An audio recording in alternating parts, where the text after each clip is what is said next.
આજરોજ તારીખ 7 ઓગસ્ટની સ્ટેન્ડિંગ કમિટીની બેઠકની અંદર કુલ રૂપિયા 11,93,00,000ના વિકાસ કાર્યોને ખર્ચને મંજૂરી આપવામાં આવેલી છે, જેમાં 800 લાખના કામ જે છે એ જુદા જુદા વોર્ડની અંદર વોર્ડ નંબર 2, 1, 16, 8ની અંદર સીસી રોડ અને બ્લોકને લગતા જે કાંઈ કામો હોય લોક ભાગીદારીમાંથી કરવાના એને મંજૂરી આપવામાં આવેલી છે.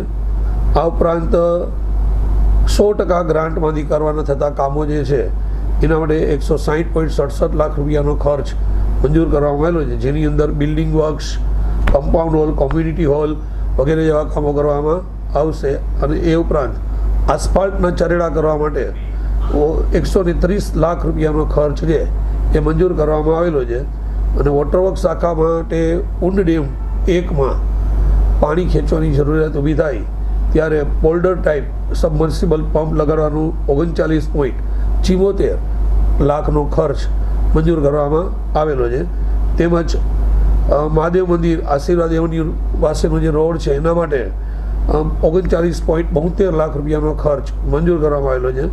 અને પ્રાઇવેટ સોસાયટીઓની અંદર જે કામદારો ફાળવવામાં આવે છે એના માટે થઈ અને 13.44 લાખ રૂપિયાનો ખર્ચ છે એ મંજૂર કરવામાં આવેલો છે. આ ઉપરાંત જામનગર શહેરની અંદર જરૂર પડે ત્યારે ડીવોટરિંગ કરવા માટે ચોમાસાની સિઝન દરમિયાન ડીવોટરિંગ કરવાની જરૂર પડે તો એ માટેના ખર્ચ માટે રૂપિયા 5 લાખ છે એ ખર્ચ મંજૂર કરવામાં આવેલો છે.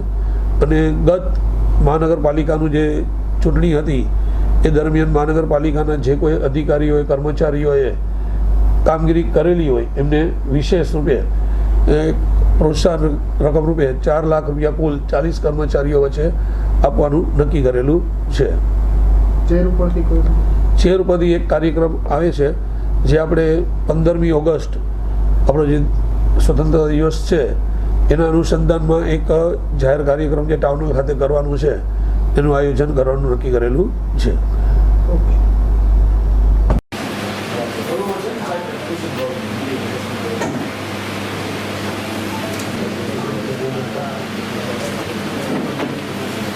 Okay.